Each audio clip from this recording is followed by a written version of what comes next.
Welcome back. Pakistan अपनी तारीख के बदतरीन आईनी अदालती सियासी जंजालों में फंसा हुआ है, जिसने पाकिस्तान के 22-23 करोड़ अवाम की ज़िंदगी अजीरन कर दी है। हर पाकिस्तानी ये चाहता है कि किसी सूरत से ये मसला हल हो, किसी सूरत से पाकिस्तान में मामूल की ज़िंदगी बहाल हो, मामूल की सियासत बहाल हो।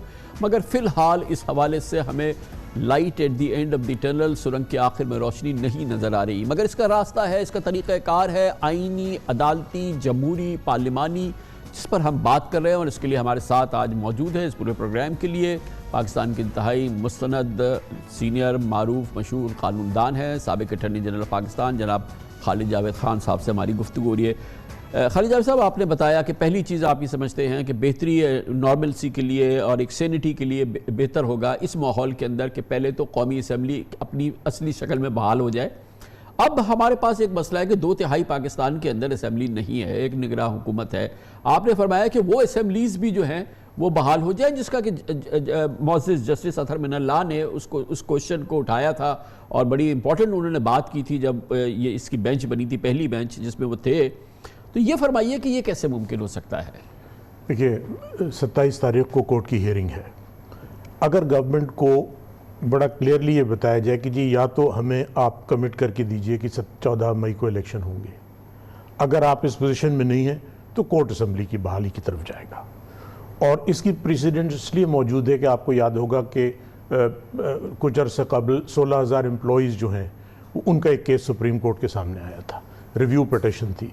सुप्रीम कोर्ट ने रिव्यू तो डिसमिस की, लेकिन आर्टिकल 104(3) और 187 में पावर एक्सरसाइज करते हुए उन तमाम लोगों को बहाल कर दिया था। तो सुप्रीम कोर्ट के पास इतनी पावर ज़रूर है कि क्योंकि ऐसा नहीं हो सकता कि इलेक्शन भी ना हो और केयर टेकर गवर्नमेंट कंटिन्यू रहे। अगर 14 मई को इलेक्शन नहीं होते तो फिर केयर टेकर गवर्नमेंट को कोई जुरिस्डिक्शन या अथॉरिटी नहीं होगी और इससे बड़ी एक क्राइसिस आने वाली है। अब पंजाब का और KPK का बजट भी अप्रूव होना है। केयर टेकर गवर्नमेंट पूरे साल का बजट तो नहीं दे सकती, अबूरी बजट दे सकती है। अबूरी बजट अब हमें पीरियड ही नहीं पता होगा किस पीरियड का देंगे, क्योंकि अभी यही नहीं पता होगा इलेक्शन है और उसकी ऑथेंटिसिटी क्या होगी। जब एक गैर मुंतखब लोग जो हैं वो अगर बजट अप्रूव कर रहे होंगे तो ये बड़ी बुरी प्रेसिडेंट होगी। तो सबसे बेहतर तरीका ये है कि या इलेक्शन हो जाएं जो कि बज़ाहिर जो ग्राउंड रियलिटीज़ हैं वो नज़र नहीं आते।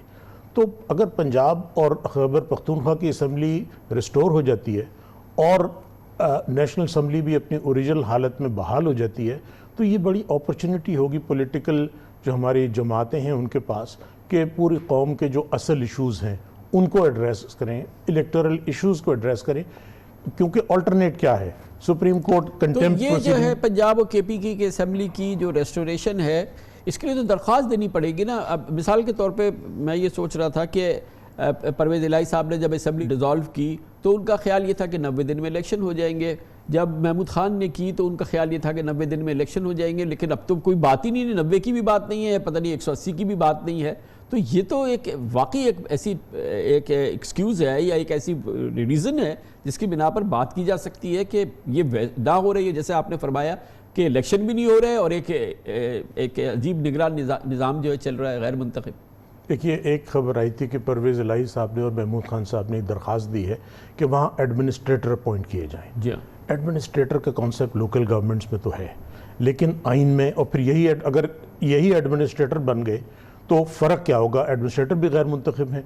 तो उन दरख्वास्तों को ट्रीट किया जा सकता है कि ये कोर्ट में आए हैं और आप यकीनन आज अगर परवेज़ इलाही साहब से, महमूद खान साहब से पूछेंगे तो वो कंफर्म करेंगे कि मैंने इस असम्पशन पे डिज़ोल्व की थी कि 90 दिन में इलेक्शन हो जाएंगे।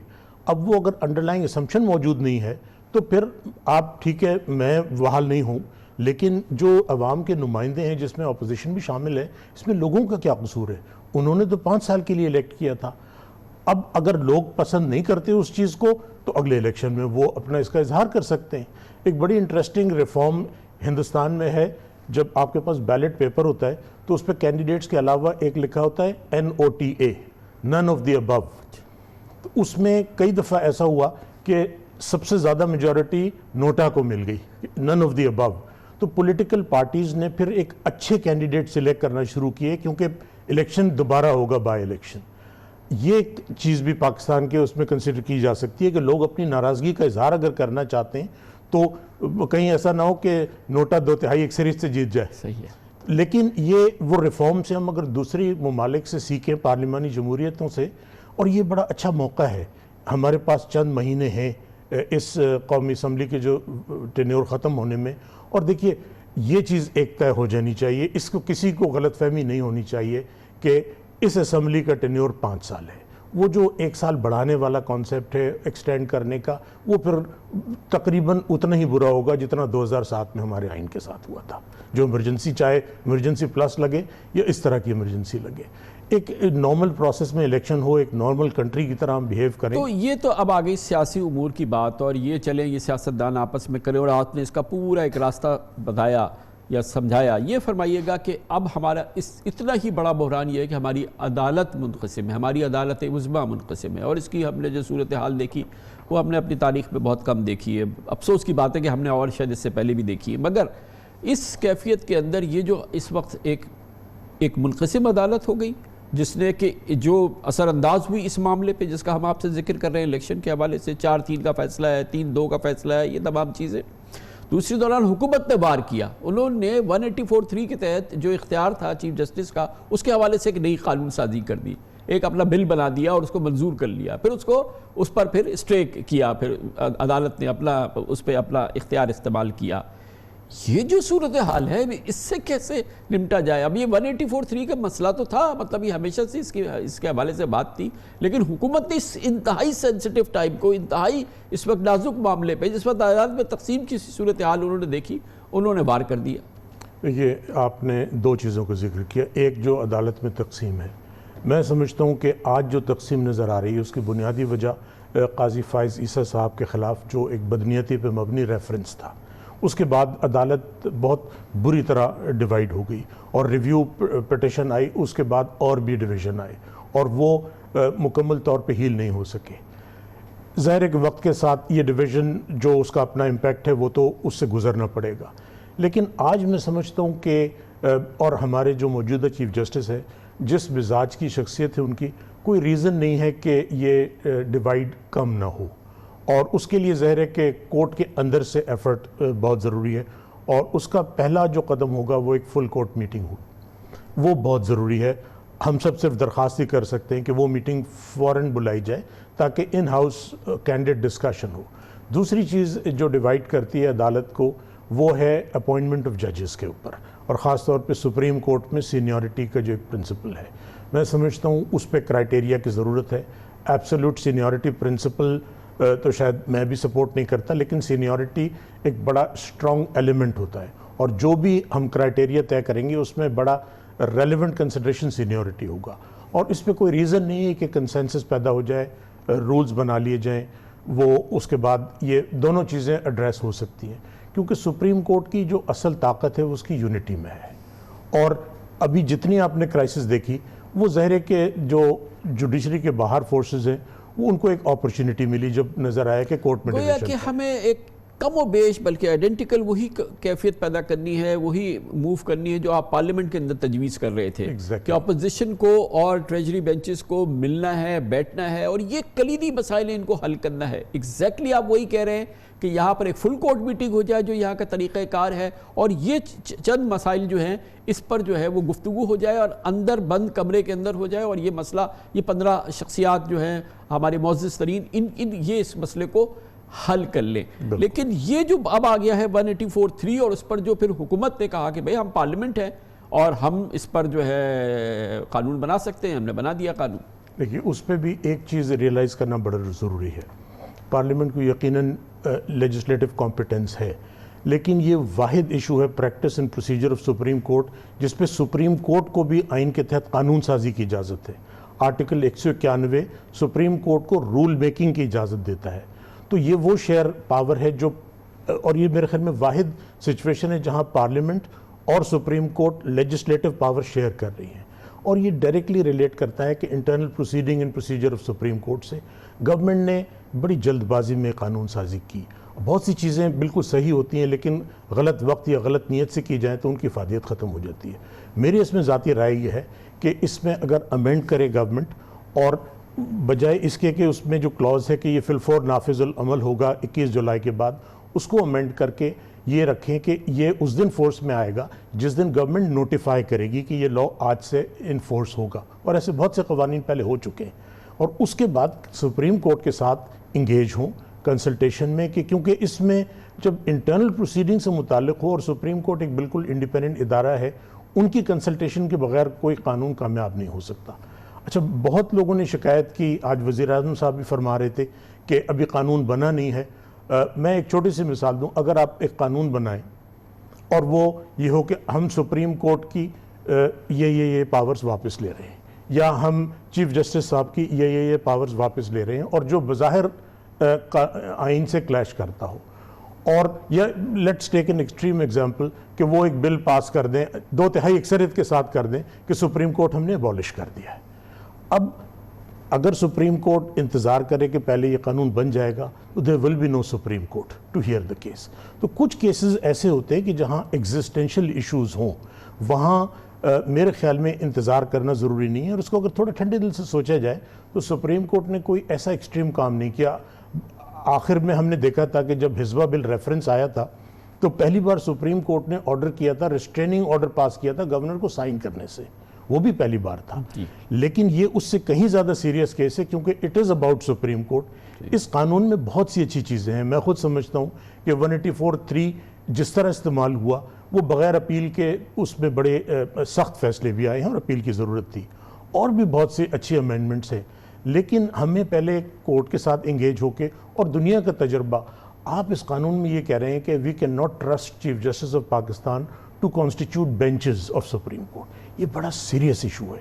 हम अगर अपने चीफ जस्टिस ऑफ पाकिस्तान को इतना ट्रस्ट करने को तैयार नहीं है, ये चीज़ उनके ब्रदर जजेस की तरफ से आनी चाहिए थी, उनके कंसेंसस से आती कि ये एक हम फॉर्मूला बना रहे हैं। लेकिन पार्लियामेंट ताकत का मंबा है कानून साजी का, लेकिन अदालत एक बिल्कुल बराबर का एक पिलर है। आईनी तरमीम ज़रूरी थी, या ये कि जिस तरह से किया ये डूएबल था? अच्छा, इस पे मेरी राय थोड़ा से मुनक़सिम है। हो सकता है किसी केस में ये, क्योंकि अभी फाइनल डिसाइड नहीं हुआ है, इस पे दो राय हैं कि कुछ ऐसे इशूज़ हैं जिनके लिए आईनी तरमीम की ज़रूरत थी। लेकिन मेरी अर्ज़ ये है कि अगर आईनी तरमीम की ज़रूरत नहीं भी थी, ये तमाम चीज़ें लेजिस्लेटिव कॉम्पिटेंस है, क्योंकि ये डायरेक्टली सुप्रीम कोर्ट की इंटरनल प्रोसीडिंग से रिलेट करती हैं। You can not surprise supreme court. आप ये देखें कि अगर सुप्रीम कोर्ट में थोड़ा सा जजेस में डिवीज़न आया है तो हम इस वक्त ऐसी कानून साजी कर दें, ये कानून साजी देर पर नहीं होगी। और इसके लिए भी बेहतर सोल्यूशन है, जब हम सियासतदानों को कहते हैं कि आप बैठ के वो मसले हल करें, तो ये भी वो इशू है जब जजेस एक दफ़ा तय कर लेंगे तो शायद इस कानून साजी की ज़रूरत ही ना रहे। सबसे अहसन चीज़ ये होगी कि सुप्रीम कोर्ट के रूल्स में ये चीज़ें आ जाएँ, और उसको अगर ज़रूरत है कॉन्स्टिट्यूशनल प्रोटेक्शन देने की on the recommendation of supreme court, वो जैसे अपील का हक है उस पर दो राय है, वो भी दिया जा सकता है। आपने बड़ी सराहत से फरमाया कि एक लेवल प्लेइंग फील्ड, और फिर आपने जैसे जिक्र किया कि जो ताहियात नाअहली के मामलात है, ज़ाहिर है कि वो सुप्रीम कोर्ट के अहकामात हैं, सुप्रीम कोर्ट के फ़ैसले हैं जिसके नतीजे में ये तमाम चीज़ें हुई हैं।